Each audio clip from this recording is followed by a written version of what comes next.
Fala moçada, boa noite para vocês, né? Então, vamos continuar então nas nossas aulas aí de Química Orgânica 2. Hoje a gente tem que continuar nas reações de haletos, nós vamos ver as reações de eliminação. Só para a gente fazer um comparativo, tá? Fazendo um comparativo aqui, as primeiras reações que a gente viu em reações de alcenos, nós percebemos que a dupla ligação ela era quebrada, a ligação π, e tinha formação de duas ligações sigmas, né? Duas ligações novas. Essas reações aqui, elas são reações de adição. Se vocês perceberem bem, essa molécula aqui ela tem menos átomos do que o produto final, certo? Então, uma molécula dessa é formada por 2 átomos de carbono e 4 de hidrogênio. Essa daqui, ela já vai ter 5 de hidrogênio, 2 de carbono e 1 do halogênio, que representa aqui o X.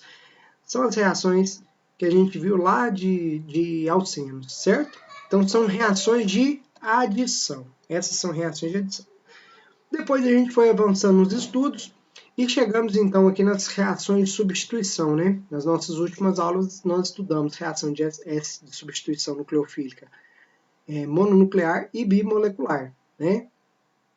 E nessas reações a gente viu que, abreviando, a gente pode chamar de SN1 e SN2.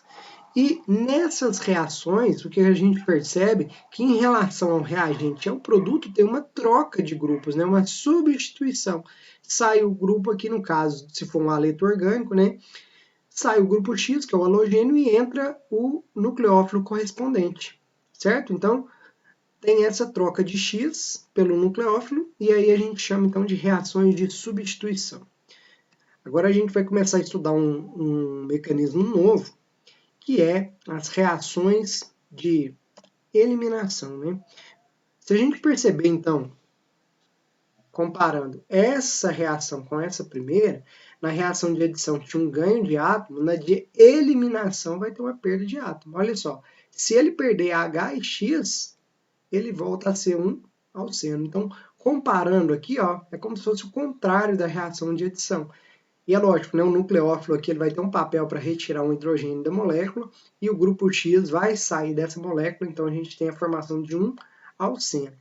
Então a gente viu que reações de haletos, a possibilidade de formar grupos funcionais vai depender do nucleófilo que você utilizar, né? Se você utilizar uma hidroxila, você vai formar um álcool, certo?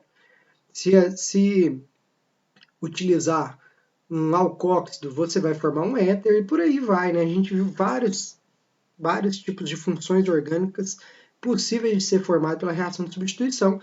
E agora a gente tem uma função orgânica aqui já conhecida nossa, né? Que são os alquenos, os alcenos, que é formado graças a uma reação de eliminação. Então, o que muda para a reação de eliminação para a de substituição? Se a gente for ver, na parte dos reagentes não muda nada, né? Você tem um haleto e o nucleófilo. Haleto e nucleófilo. O que muda vai ser a estrutura do produto. Se muda o produto, provavelmente muda o mecanismo, certo? Então é um outro tipo de mecanismo que a gente vai estudar aqui na aula de hoje, que são os mecanismos das reações de eliminação. Nessas reações de eliminação,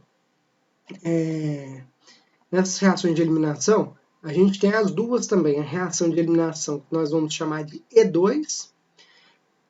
Então, só lembrando, a de substituição era SN2 e SN1. Aqui a gente vai estudar as reações E2 e E1, certo? E depois, mais para frente, a gente vai saber como lidar aí no meio reacional, como que lida no meio reacional para a gente direcionar o produto para um caminho. A gente já sabe direcionar para SN1 ou SN2. Então, a gente já consegue fazer isso. Lembra de SN2? A gente tinha que trabalhar com nucleófilo forte, concentrado, certo? A estrutura do haleto para SN2 é melhor se ele for um haleto de metila, um haleto primário. Se for um terciário, ocorreria só SN1, né? E os haletos secundários é que tinha aquela disputa entre SN1 e SN2, e a gente viu como que faz para direcionar no caminho SN2, que é o caminho que tem mais viabilidade técnica numa reação de substituição nucleofílica, certo? Então, na reação E2, a estrutura dela, o mecanismo, ele vai ser muito semelhante com a SN2 no quesito da velocidade. A velocidade também depende do haleto e do nucleófilo. Se depende dos dois, a gente já sabe que não passa pelo carbocátil. Ah, eu não lembro disso. Então volta lá na nossa videoaula anterior de reações de substituição e tenta entender essa parte então do porquê que a velocidade de SN2 depende dos dois, né? Provavelmente o intermediário é muito parecido com os dois reagentes. Já nas reações SN1 e E1, a gente vai ver que depende só do haleto. Se depende só de um, a possibilidade aqui é a formação de carbocátil. Aí é aquela discussão que a gente já fez, né? Então, olhando aqui, a reação de eliminação, quando a gente fala E2, significa uma reação de eliminação bimolecular, ou seja, depende das duas moléculas, do nucleófilo e do haleto, certo? Depende dos dois reagentes. Isso é uma reação de eliminação.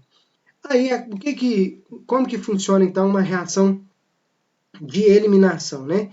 Numa reação de eliminação, você tem um nucleófilo, aí aqui a gente já não vai chamar de nucleófilo mais, a gente vai chamar de base, e vocês vão entender por que a gente chama isso de base, né?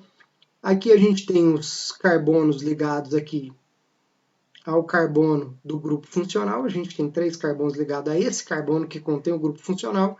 Esse grupo funcional, ao ser eliminado, tem que eliminar um hidrogênio aqui também do lado. Então a gente vai perceber, ó, que a molécula, um desses carbonos perde um hidrogênio. Eu representei quem que está perdendo o hidrogênio aqui no caso, eu representei esse carbono aqui perdendo o hidrogênio. Ó. Então ele sai de CH3 e vem para CH2. O grupo BR sai e tem a formação da dupla ligação. Então na reação de eliminação a gente vê a formação de uma insaturação, certo? Esse hidrogênio que saiu, a hidroxila que pegou, né? Então saiu aqui na forma de água e liberou o Br-, que é o grupo de saída. Então esse grupo aqui ele tem que sair durante o mecanismo aí da reação. E aí por que a gente vai chamar agora de base e não de nucleófilo? Lá na reação, por exemplo, SN2, vou mostrar um exemplo mais simples, tá? Que é esse exemplo aqui com o hidrogênio. Na reação SN2, a gente viu que tinha uma aproximação, uma interação com o carbono, certo? Sai o grupo aqui de saída e a gente tem então a formação. Olha só, meu mecanismo que eu fiz aqui para vocês, eu até representei o efeito guarda-chuva, né? Aquela inversão aqui das ligações. Então, a reação de aproximação é com o carbono, certo? E isso daqui, então, a gente coloca assim, dessa forma, como nucleófilo. Dessa outra forma aqui, a gente percebe que ele vai retirar um hidrogênio, e esse hidrogênio, quem aceita ele é a hidroxila. Nesse caso, a gente não chama de nucleófilo, a gente chama de base. Lembra da teoria ácido-base, que eu até comentei com vocês, a teoria de Bronsted, fala que a base é aquele composto que aceita um próton, aceita um H+, certo? Então, aqui na reação de eliminação, eu falei que aqui para a nossa disciplina vocês podem até usar isso como sinônimo, tá? De base nucleófilo, até para ver força de nucleófilo a gente usava a força da base, lembra disso? Tá? Então, para a gente aqui, utilizando então como sinônimo, tá? Como um sinônimo aqui para a gente entender essas reações, mas é mais correto falar na eliminação, chamar o nucleófilo de base, né? Então, aqui na velocidade da reação, eu tiraria o nucleófilo aqui e chamaria de base. Apesar de que, para efeitos práticos aqui, a gente vai até adotar isso aqui como sinônimos, tá? Beleza?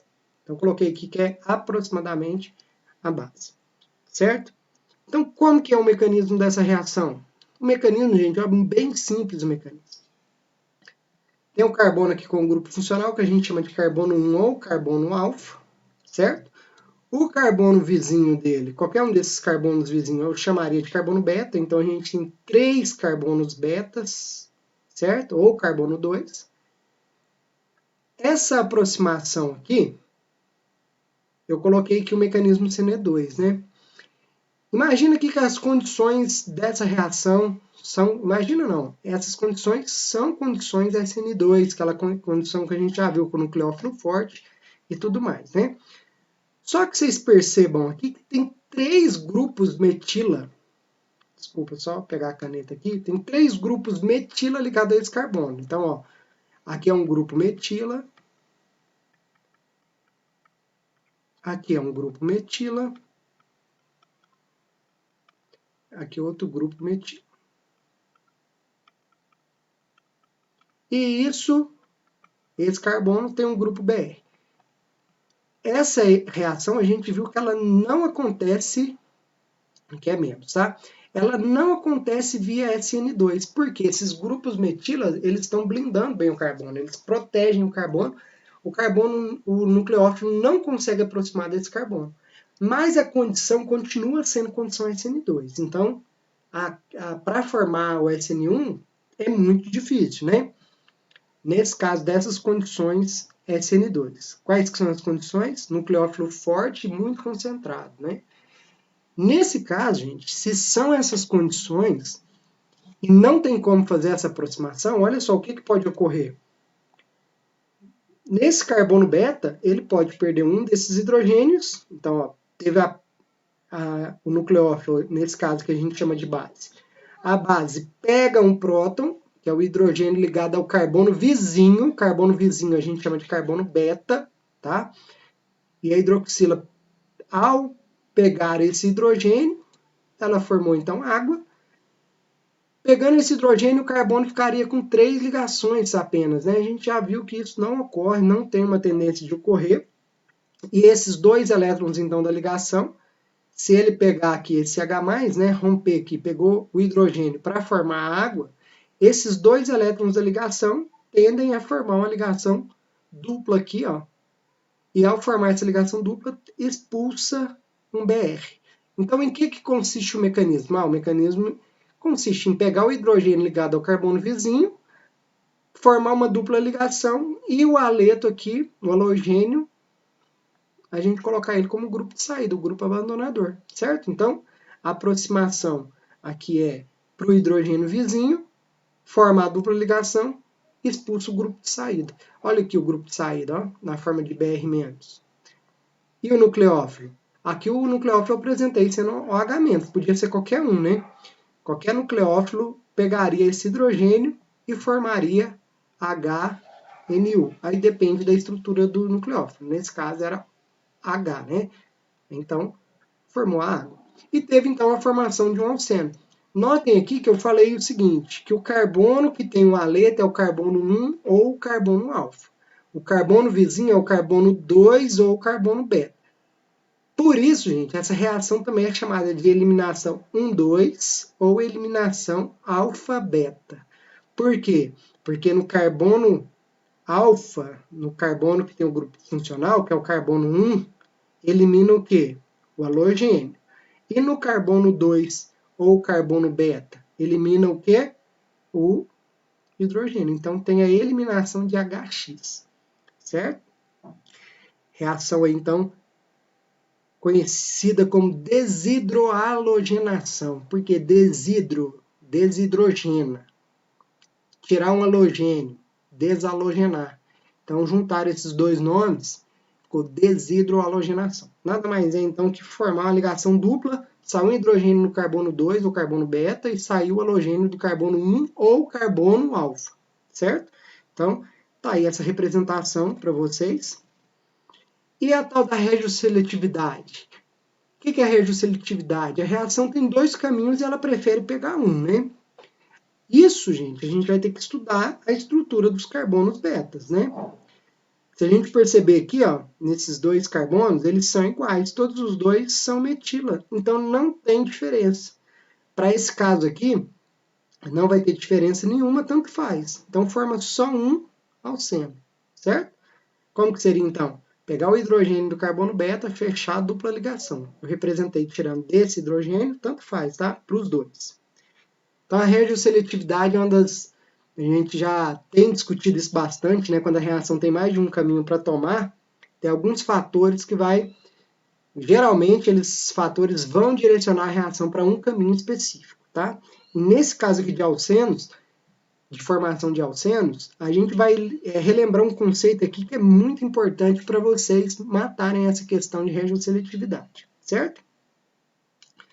Então aqui, nesse caso, os hidrogênios ligados ao carbono beta são idênticos, né? Aí tanto faz a ligação. Agora imagine esse composto aqui, ó. Esse é o o 2-bromo-butano, né? O 2-bromo-butano, a gente tem aqui, ó, esse é o carbono alfa ou carbono 1, esse aqui é o carbono beta e esse aqui é o carbono beta. Ou seja, tem duas possibilidades de ocorrer a eliminação. Aqui a gente tem um grupo CH3 e aqui um grupo CH2. Quando é diferente, tem que fazer os dois produtos. A possibilidade é de formar os dois produtos, sim. Tá joia?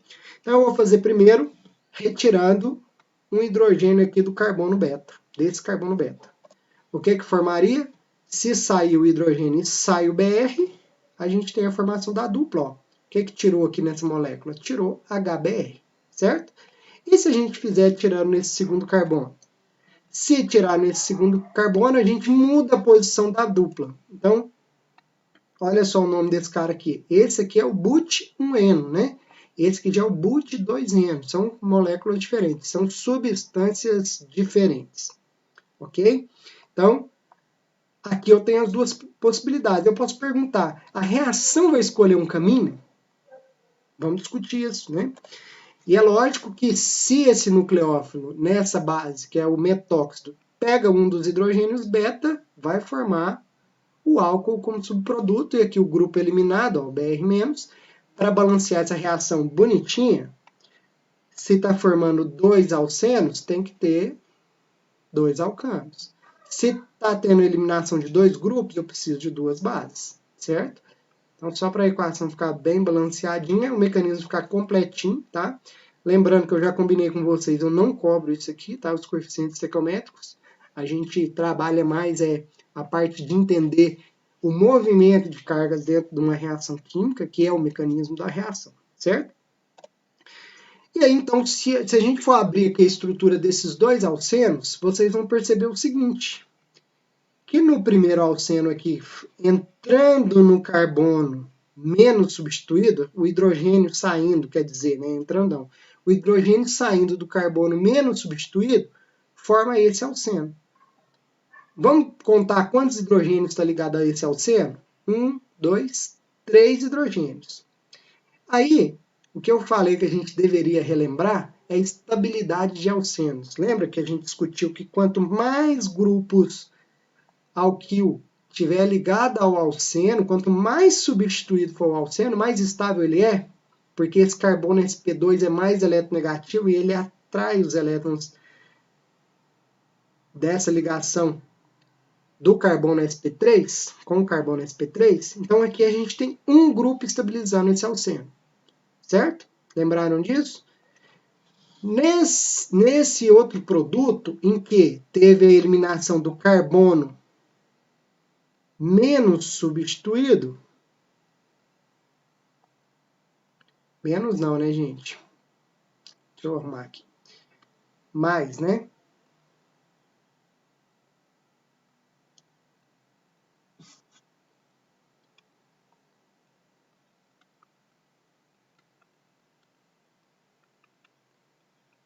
O carbono mais substituído é aquele que tem menos hidrogênio. Esse tem 3, esse tem 2. Onde tiver menos hidrogênio, olha só o que formou. Formou um alceno mais substituído também, certo? Olha só, quem está estabilizando esse grupo sp2? Lembrando que essa setinha aqui representa o deslocamento de elétrons de uma ligação, né? Então aqui a gente tem dois grupos estabilizando o alceno. Então esse composto aqui, o alceno mais substituído, ele é mais estável. Se ele é mais estável, eu falo que ele é o produto majoritário. Isso é regioseletividade. Tem mais de um caminho, mais de um produto para formar, mais a reação ela vai fluir mais para o caminho em que formar um produto mais estável, certo? Então, estabilidade de alceno aqui vai contar muito para essas reações de eliminação. E está aqui nessa reação aqui, foi feito esse estudo, foi feito esse experimento e observou-se então que forma 20% do alceno menos substituído e forma 80% do alceno mais substituído. Então eu vou pôr aqui um asterisco para você lembrar de dar destaque. Esse asterisco meu ficou muito esquisito, mas está valendo. Né? A intenção é chamar mesmo vocês para essa questão do hidrogênio ligado a carbono que tiver mais substituído é o hidrogênio que será eliminado, certo? Então, duas possibilidades, eu escolho uma para ser o mecanismo aí de eliminação, beleza? Gente, então, utilizando essa estabilidade de alceno, eu posso fazer uma fila de reatividade dos aletos, né? O aleto terciário, então, é o mais reativo via reação E2. Depois o aleto secundário, depois o primário, por fim o aleto metílico. Por que isso? Porque um aleto que for terciário, ele consegue formar um alceno mais substituído. O aleto metílico é um alceno menos substituído, né? Aliás, o aleto metílico está até errado, gente. Eu aproveitei isso aqui de reação SN1. O metílico não tem como ele formar reação de eliminação, tá? Só o aleto primário que tem como. Por que que não tem como? Ué, no aleto metílico, vou dar o exemplo aqui do brometo de metilo. Esse aqui é o carbono alfa. Ué, não tem carbono beta para ter a reação. Se não tem carbono beta, o aleto metílico não ocorre, não faz sentido falar de aleto metílico, não é certo? Agora, o aleto primário. O aleto primário, esse sim, ó. Ele está ligado a um carbono. Ele vai formar um alceno, né? Um aleto primário. Ele vai formar um alceno menos substituído. Por quê? Ele tem aqui, vai formar um alceno com no mínimo 2 hidrogênios. Imagina que aqui seja carbono e carbono. Tá, no mínimo 2 hidrogênios. E o aleto secundário? O aleto secundário, ele vai formar um alceno com no mínimo 1 hidrogênio. E o aleto terciário? Aí o aleto terciário já é melhor, né?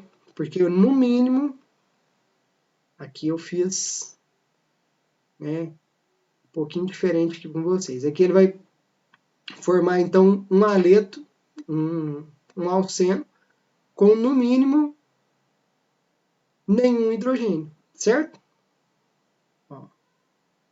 Porque nesse lado aqui a gente não tem nenhum carbono. Só vai formar um alceno, lógico, né? Com hidrogênio, se aqui a gente tiver grupos com 2 hidrogênios.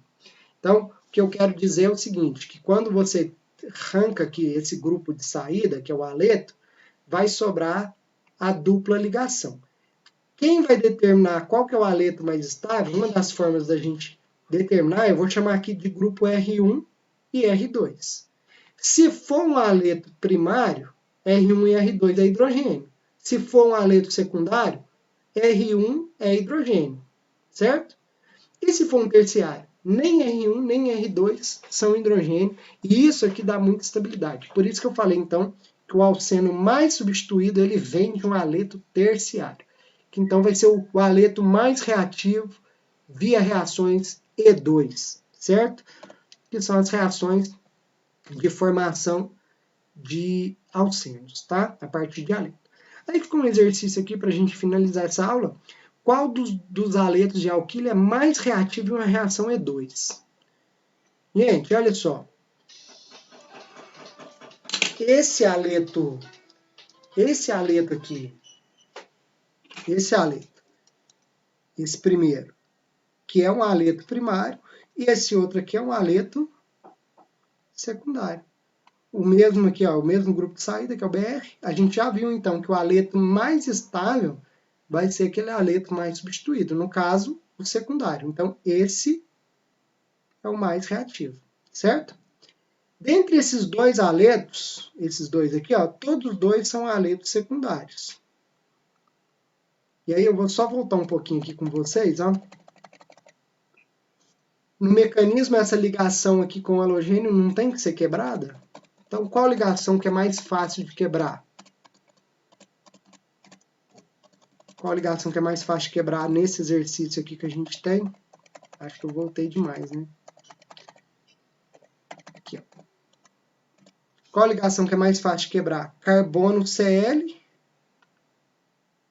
Numa parte do mecanismo tem que sair o Cl nessa reação, e numa parte do mecanismo tem que sair o Br. Lembrando, né? Que esse aqui é o hidrogênio, o carbono alfa, esse aqui é o carbono beta. os carbonos beta são iguais, tá? Por isso que eu estou escolhendo só um aqui. Então, tem que tirar um hidrogênio aqui do carbono beta, no carbono alfa sai o halogênio e depois vai sobrar o quê? A dupla ligação, não é isso? Colocando aqui, adiantando aqui o mecanismo para vocês. Quanto mais fácil essa ligação quebrar, mais reativo vai ser. Qual ligação que é mais fraca? Carbono-cloro ou carbono-BR? Carbono-BR é uma ligação mais fraca, né? Lembra lá do efeito da anãzinha com o jogador de basquete? A ligação não é tão boa. Então, quanto maior for a diferença de carbono entre os átomos, mais fácil vai se quebrar a ligação. Então, essa ligação que é mais fácil de ser quebrada, e esse composto aqui é o mais reativo. Então, na próxima aula, a gente estuda as reações E1, lembrando que esses tipos de mecanismos são muito detalhados, né? Então, eu sugiro que vocês assistam essas videoaulas pelo menos 2 vezes, tá? E vai anotando aí no caderno de vocês todos esses mecanismos que estão plotados aqui nos slides para vocês, tá joia? Gente, muito obrigado e bons estudos para vocês.